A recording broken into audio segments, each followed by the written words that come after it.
Well, it's Friday, and you all know what that means. As you know, we have AEW Rampage. Now, I don't know when will be the last time we'll ever get to see it, but however, let's just enjoy what we have. So we have different type of matches taking place. We have, of course, have Mark Briscoe versus Bryan Keith. We have various other matches as well that we're definitely going to look into a four-way match featuring Nick Wayne, Kip Sabian, Rocky Romero, and Leo Rush. So we'll get through all of that through A through Z. So, and then we got to see who's going to level up on this latest episode of NXT Level Up. But first things first, as you know, Stardom had a 2-day show in Aomori for in two different regions. However, this one on the 19th of September, they were in the hometown of Rian. As you know, she is one of the latest rookies in Stardom who has been displaying herself. But however, the real question is, what's her next move? We know recently she has been hinting about joining a specific unit or faction, so we will hear from her answer. But also, we do have somewhat of preliminary matches. As you know, Tam Nakano issued a challenge towards Suzuki for the red belt, a match that should have happened last year, but now we're going to see that soon enough. But until then, we'll see how that rolls up. And then, of course, we have to cap up this episode. We have some news updates to tell you guys what's been happening in the world of pro wrestling, such as what events the promotions are thrown out, who's booked, what matches are set, including developments that are happening in the world of pro wrestling as we speak. So, let's get ready for another episode of the Deleted Wrestle Zone.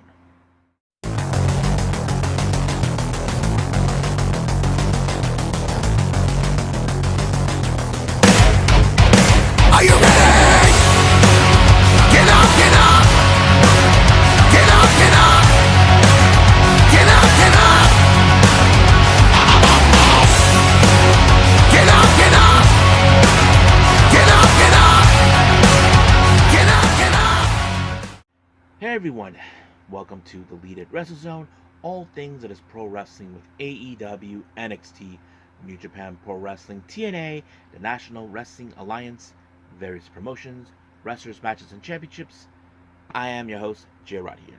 So, if you are new to the channel, welcome. This is a channel where we do a lot of pro wrestling reviews from various promotions, not only here in the United States, but also in Japan, Mexico, Canada, Europe, the UK, anywhere in the world where pro wrestling is not as big, but it continues to grow. We also, of course, do discussion videos, talk about various topics such as the wrestlers themselves, the promotions, factions, storylines, whatever we want to talk about. We also do more news updates. If certain information was unable to be on this episode, we can put it either on the next episode or on a separate video by itself. We also, of course, do real-timing news updates to keep you guys on alert if something has happened in the world of pro wrestling that needs to be addressed ASAP. We also, of course, got the Unagi Sayaka watch and various other cool wrestling content as well. So if you like what you see, please subscribe to us, so click on that subscribe button. You'll be getting a lot of daily reviews and other cool wrestling content as well. But if you like this episode, please give us a like on the like button or a nice comment in the description down below. Now, all introductions have set aside, I believe it's time to, of course, full speed ahead. So let's begin with our very first review, and this is from Stardom.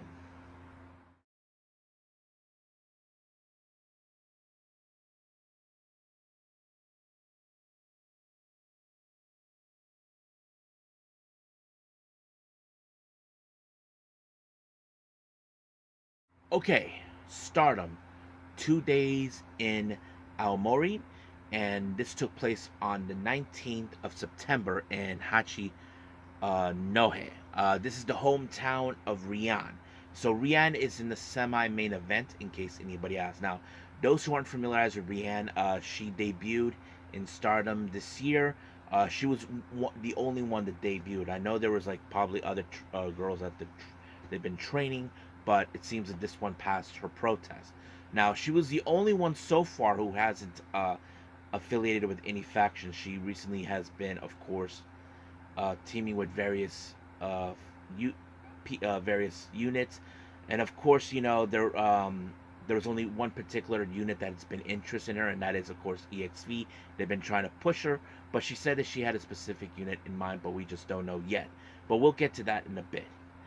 Now, our first match, we have uh, a 8-woman tag match. Stars consistent of Momo Kogo, Saya Ida, Koguma, and Azuki versus the Cosmic Angels, more specifically with Sayaka Kurara, Aya Sakura, Yuna Mizumori, and Sayuri Anu. Now, those who have noticed, recently we have been watching Azuki. She's not currently in her right state of mind. If you guys probably ask yourselves, what is wrong with her? That's a simple question. Uh, Losing to Natsupoi for the white belt kind of hit her that hard. So she's kind of been not been active, cheerful, and all that. But however, the match was pretty good. I mean, I'm not gonna lie, it was a good opener. Not to mention, of course, Cosmic Angels are currently at the top of their game. Not to mention, Natsupoi and Tam are, of course, not only double champions, but they serve both as artist champions and, of course, the red and white belt champions. So that kind of sets it up. But in the end, it was Sayuri Ano with the pottering onto Koguma to pick up the win. So basically, everything went well. The Cosmic Angels are in a good fighting spirit mode. However, as for Stars, well, there was a moment in the post match comments. Koguma is trying to say to people that Azuki is just fine. Now, some people are now speculating that she could be turning, but I think that maybe right now losing the white belt has broken her so far. That kind of put her. I mean, nothing similar like we're seeing with Sadi Anu. Sadi Anu used to be a selfish kind of person, and she acted like she didn't care in the world. But Azuki, she was different than that. But we'll see where that goes. Our next match, we have a three-way. We have Waka Tsukiyama versus uh, Hanan versus Saya Kamitani. Now, of course, there's going to be a lot of things that are going to happen in this particular match, no matter what. Of course, Saya Kamitani, who's, you know, being, all heelish and all that. Waka, who was trying to show the world that EXV are now being the top of its game. And, of course, Hanan, who has improved herself over the last year or two, has shown a lot of promise. But, however, it was Kamitani who applied a somewhat of a suplex onto Waka to pick up the win. So basically, Saya Kamitani is on a roll. So we'll see what happens from there on out.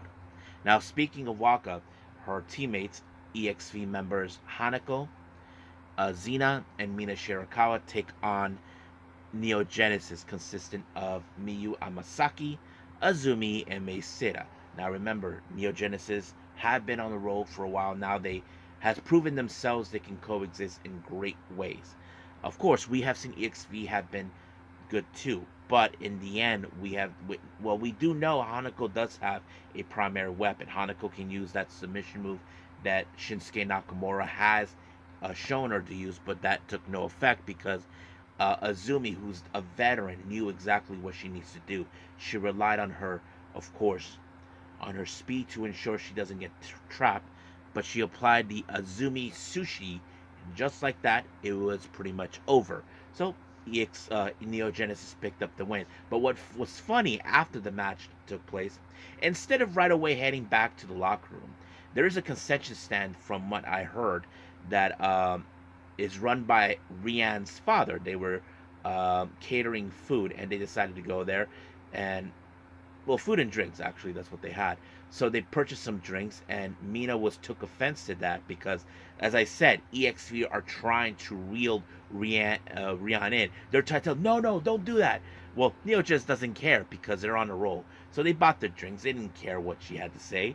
So, I mean, you won the match. Why not have a nice breath of refreshments? I think that's fair enough. So, but if Mina wants to act like, they're sucking up to her dad, no, they just want a drink. So, so that's what happened. Now, our next match, we have, of course, Hate, consistent of Raka, Konami, Momo Watanabe, and Natsuko Tora, versus God's Eye, consistent of Rana Yagami, Lady C, Saki Kashima, and Shuri. Now, this whole thing has become very heavy. Now, remember, Shuri has issued a challenge for the Goddess belts, and she's teaming with Kashima to take on Momo and Tekla. But of course, Hate are not going to lose these belts like they are probably going to think one way or the other. But of course, they always often use tactics in order to pick up the win. Like Momo applied a baseball bat, regardless, as always. But it was Shooty. I mean, it was yeah. Well, Momo applied the baseball bat on Shooty. Then she applied the peach sunrise, and just like that, it was over. And then, of course, during the post-match comments, they decided to make a mockery out of God's Eye because, of course, they don't think that God's Eye are going to be capable of winning the Goddesses of Stardom belts, but we'll see where that goes from there. Now, our next match is the semi-main event. We have Rian versus Micah. Now, before the match actually proceeded, I'm going to presume that the people with flowers, bouquet of flowers in the ring are her family. So there were kids there too. Micah kind of took very impressive, like trying to count 1, 2, 3, 4. It's a big family. I mean, yeah. I mean, if you're a wrestler and you know you're wrestling in your hometown, you know you're gonna have your big family be there. I mean, if that was me, I'd rather have my family be there to support me. So it was like that. So of course, everybody were cheering for Rian. She was like the hometown girl. So that kind of puts it in. But she was able to hold on in every aspect. Now, don't get me wrong. Micah is a very strong, powerful person. I mean, she does have the powerhouse capability. But Rian was showing her fighting spirit no matter what. But unfortunately, that wasn't enough until Micah applied the Michinoku driver. And just like that, it was over. And of course, I guess the answer was asked about what's Rian's next move. Well, she already chose to become EXV and she joined. But there was a moment where you see both Sayaka Kurara and Aya Sakura were not too. They were like disappointed in her to join EXV. Now, some of you may say they need to like not mind their business, but they didn't ever. It's not like they're telling her not to join EXV. They just don't like the idea she went with EXV because they both find Waka annoying, because Waka is trying to sucker the rookies into joining EXV, like saying, no, just join us, and like that's the thing. Aya Sakura doesn't like Waka because she called her annoying. So I don't know about how Kurara feels about her, but I think she's in the same level as Sakura. So that kind of sets it up right there. And of course, we know that both Kurara and Sayaka are aiming for the new Blood Tag Team belts, but Waka's telling him, nope, you guys just wait, it's our turn to do that. But they're like, nope, you guys had your chances, but they haven't had their chance. They've had their chances, but they feel like they are more into it because I think they're looking at Waka, your 3 years of experience, just leave. But we'll get to that at some point. But I think many people are kind of curious how she'll do with Rian. Rian would do with EXV. So we'll see how that goes. I mean, it will take a while for her till she picks up her first big win. Now, our main event, we have Meltier. Mostly it's, of course, the Cosmic Angels, our current red and white belt champions.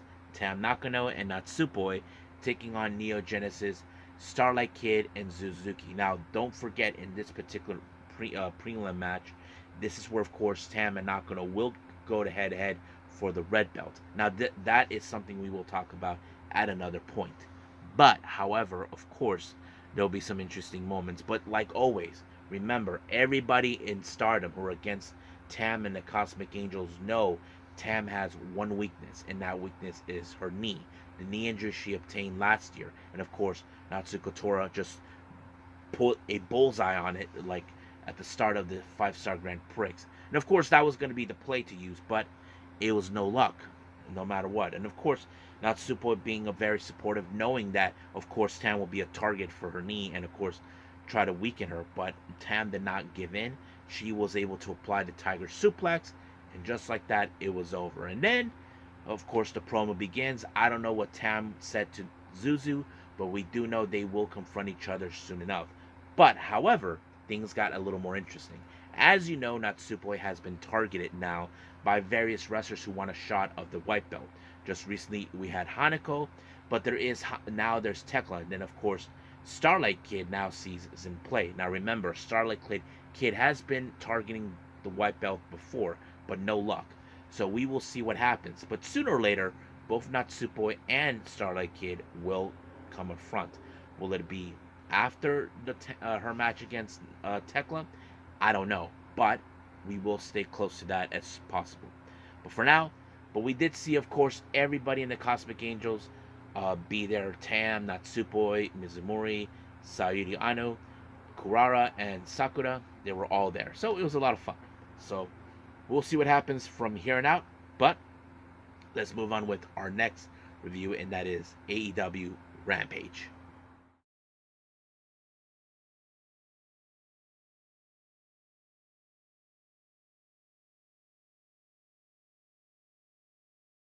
Okay, AEW Rampage. It opened up with Mark Briscoe versus uh, the Bad Apple, Bryan Keith. Now, this is a feud that's been going on recently. Now, as you all know, Jericho has rekindled his feud towards Orange Cassidy, but of course, this one involved not only just Orange Cassidy and the rest of the conglomeration, but also those who are close now to Jericho, such as Big Bill and Bryan Keith. So we've been seeing that feud recently, so we get that one-on-one match. Now, so far, much of this we've seen Mark Briscoe in control, but we have seen later Bryan Keith was able to fight back no matter what. But of course, there was going to be moments where we did see Bryan Keith low blow kicked in the gonads of Mark Briscoe, hoping that would do the trick. It did not. But however, as always, Mark Briscoe always found a way, so he applied a J Driller to put him away. So when we thought the match was over, Jericho showed up and attacked them, and then of course Orange Cassidy came up to help his conglomeration buddy, and then of course Big Bill, then Kyle O'Reilly. But however, it was just too much. So sooner or later, this feud will continue to go down even further and further as long as it needs to go. Now, our next match, we have Wheeler Yuta and the Butcher. Now, we do know, of course, Yuta is not currently in the right state of mind after what happened at All Out. So that kind of sets it up right there. But however, of course, he's not going to be in the right state of mind in the match. But however, Butcher made the biggest mistake by saying something to him that pissed him off, unleashing the animal that he is, and he exactly pulled off what he did. He even did the elbows right across his neck, and just like that, dismantling him like he was nothing. But at the same time, of course, when he applied one of Bryan Danielson's moves, and then he tapped out, but however, he refused to let go. But right now, it seems that Yuta's composure is not 100%. But the real question is, how is he going to be 100% during the title match? That's the thing. Now, recently we have been seeing how MXM collection have been, let's just say, playing little mind games towards, of course, the Acclaim recently. However, it appears that they stole Max Caster jackets, saying they're going to do something about it. But I hate to be MXM, because if Max Caster sees what happens to it, I'm sure they'll be held to pay, and they better run to the hills. Now, our next match, we have Harley Cameron versus Hikaru Shida. So, much of this match, you probably would guess what was going to be. Saraya was going to get involved one way or the other to ensure this match goes to Harley. But however, of course,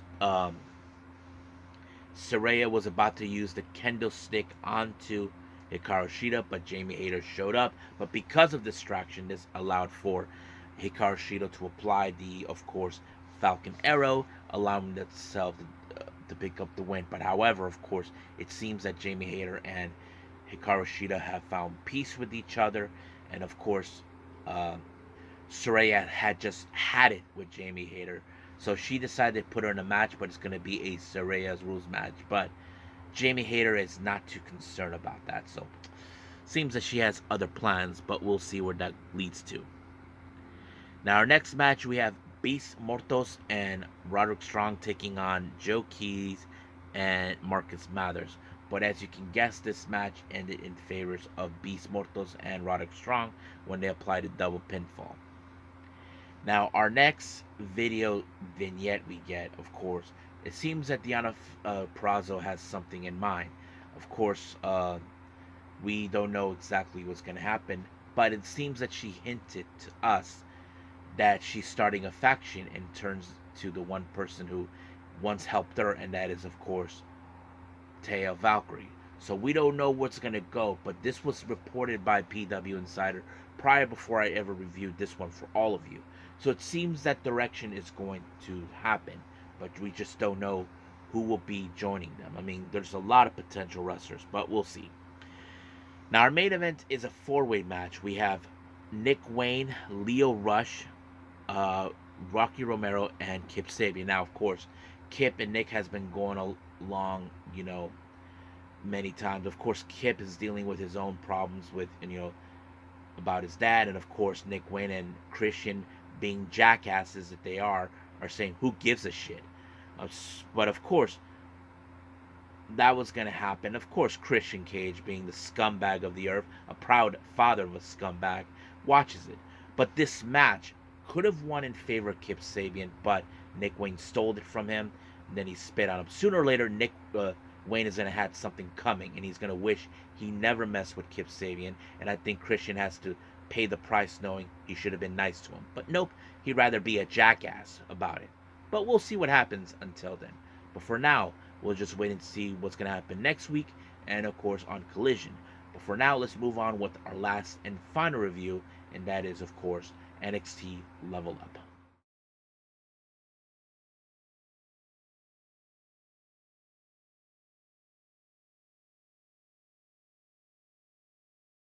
Okay, so who's going to level up on this latest episode of NXT Level Up? Let's find out. Our opening match, we have Lash Legend versus Laney Reed. Now, I may have seen Laney Reed maybe once or twice. I can't remember because there's still some wrestlers we haven't seen yet. They're still like in the process of learning and they haven't debuted just yet.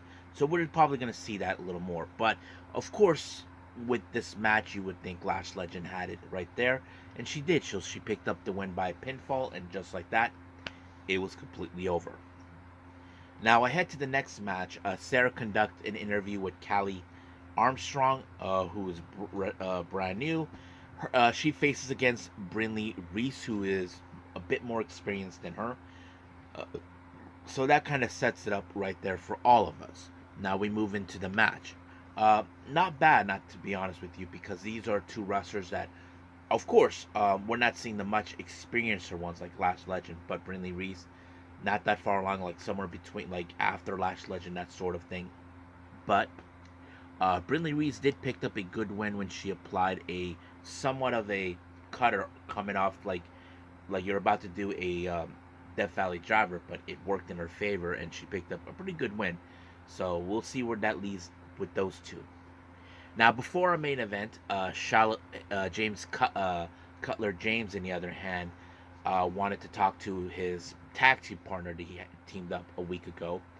It turns out that Shiloh Hill will be facing against Mark Briscoe. So Cutler James, being a good friend that he is, decided to tell him, just be careful. Like Mark Coffey, he is no joke. I faced him before. So you got to be more careful with him. So Shiloh understood what he was going through. So basically he'll have to watch out. But the real question is, how will he do with Mark Coffey? Well, you can say he tried to do what it takes to ensure not to be taken out.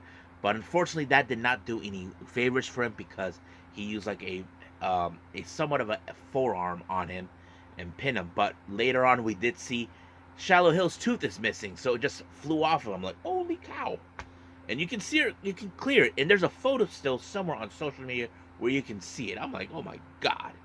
But of course, Mark Coffey and the rest of Gallows are showing the rookies no more opportunities because they felt they're being cheated out.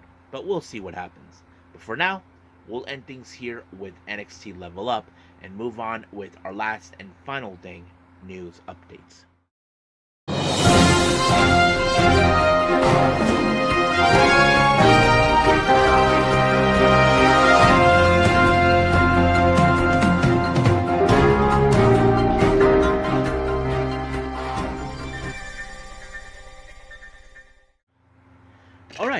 welcome to our news update. So let's begin with upcoming events from the promotions. Now, by the time this video is out, it's already will be Saturday. So we have GCW, the back-to-back show in Hartford, Connecticut. We have Broski Jimmy versus Brooke Havoc. So that's taking place. RevPro announced for the Global Wars UK taking place on October 14 or 19. We have Azumi making her presence, and she faces against Kanji. Now, two updates are coming from MLW for two different events. We have the Slaughterhouse to take place on October 4th. We have Donovan Dijak, formerly known as Dominic Dijakovic or Dijak. He'll face against the formerly known as To the Moon. That's right, Trevor Lee, formerly known as Cameron Grimes. And then, of course, we have the Lucha Apocalyptico that's taking place in November 9th. Coming straight up from CMLL, making her debut, Yuvia. So that pretty much is what we do know. Now, on to developments. Two things came about with Tam Nakano. Now, if you guys remember, Tam Nakano was supposed to do the opening pitch in a baseball game, but unfortunately that was canceled due to a typhoon, which this is around the time before the start of the 5-Star Grand Prix. But it was canceled due to that whole thing. But of course, it was announced that it's back online and it will happen on the 28th of September. So I'm very happy for her that she got to talk. But however, there's still more about Tam Nakano. She just recently had a chat with Tokyo Sports about Kamitani.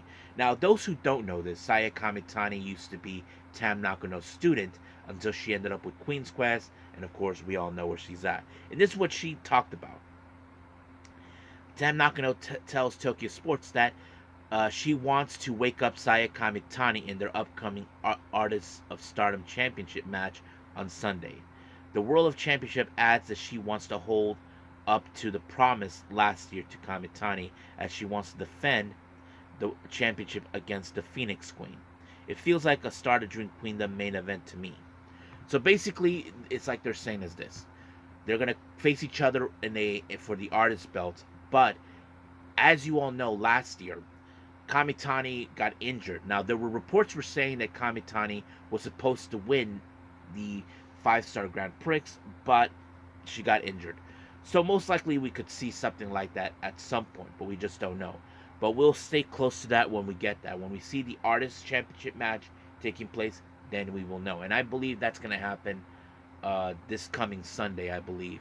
So we'll stay close to that. Joe Hendry, of course, hinted that, of course, his NXT run has come to an end. So we won't be seeing him there for quite some time. No specifics on what was the reasons, but we'll see. Fightful Select reports that MIRO, who we haven't seen for quite some time, has requested his release with AEW. So we don't know if he will be granted. We do know that he did sign a lucrative deal with AEW, so we'll see where that comes up. But for now, this is all we do know. We'll just wait and see what MIRO does next, or AEW. What's their move? So we'll see about that. Steve Corino, those who know him, he is a wrestler you may have seen in Independence. He's also been with NWA, and he's also the father of Kobe Corino. It was reported that he has re-signed with WWE. He is the current NXT producer, so he's not going nowhere. Now, Mina Shitakawa has spoken about the upcoming match at Grand Slam between Yuka Sakazaki and Mariah May. Now, those who know this, before Mina Shitakawa went to Stardom, she used to go to Tokyo Pro Wrestling for a while. I think for freelancing for a couple years with them, until she ended up in Stardom. And this is what she said: I haven't been able to talk to Mariah directly. I want to meet her soon and talk about the various things. When I was a rookie pro wrestler, Yuka was someone who gave me a lot of insight in every time I had a match. The title match between those two is very meaningful to me, and I'm very excited.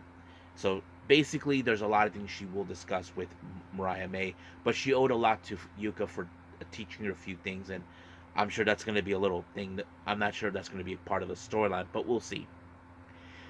Speaking of Tokyo Super Wrestling, our one half of the uh, uh, Princess Tag Team Champion Suzume from Daisy Monkey spoke about her first American tour. I was deeply moved by the realization that there are so many people all over the world who loves Tokyoshi so much. I knew about it through social media and comments, been seeing that many people in person made me incredibly happy. I think it's all thanks to our seniors who have had success overseas, and I think they're pretty truly amazing people. So basically, certain wrestlers, you could say, who never experienced the international overseas tours before, gives them a wide open uh, saying, "Wow, I can't believe there's fans who love us, even though we're in a different country." So she's amazed by that. I mean, they should. I mean, here's the thing: if someone told, let's say, who can I say? Oh yeah, if someone told Chanyota that you got fans here in the States, she would be amazed too. So that's the same thing. So I'm glad that she's having that open perspective now that she's seeing, oh, it's cool that she has fans all over the world that support her. So that's pretty cool too. Now, more information has come around about Mayuhiki intending to do a anniversary show. Now, more information came about during the press conference that I did not witness, and this is what she was told. Her anniversary is exactly on the 24th of November, but the venue was not entirely available by then. She was advised not to run Corkin Hall, but she wanted to invite many wrestlers and could have a smaller locker room. So basically, I don't know exactly what prompted her. Now, I would think that maybe Mayuhiki saw Unagi, who somehow had the courage to do it. You guys remember, she did two self-produced shows in Corkin Hall. I don't know how much it cost because I know Unagi talked about it before her first show that she didn't realize how much money she has to spend. And this would, of course, saying the show starts at 1 p.m. She had to pay for both day and night to avoid limited number of matches in the card. There might not be a live stream. She's decided whether to do an archive or DVR for overseas fans. No, DVD for overseas fans. She said that she had a lot of worries since becoming a freelancer, like losing a lot, not winning belts, not being able to perform on a big stage. She says that she's in the best shape she's ever been, and is most powerful and stamina now. Now, some parts I have to say I do think that she has been concerned. I remember she felt that, if you guys remember, she originated from Ice Ribbon. She felt deep down that Ice Ribbon was not getting the most recognizable, um, like Stardom and all that. I mean, that's always been. I mean, freelancing is not an easy thing. I mean,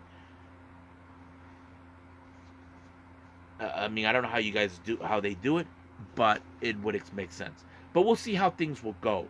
But given the take that she wants to do this in Corkin Hall, if she was advised not to do it, I mean, you got to ask yourselves: did she did it because someone did it before she did? I mean, Unagi did it twice. I don't know if that had any play in her to decide if she was able to do it. I can do it, kind of like that. But we'll see what happens. If something like that has ever come around, we'll just wait and see. But for now, we'll leave things as it is, and we just call it a day. Okay, so I hope everybody enjoys this episode. Coming up now, I want to put this out right now before anything.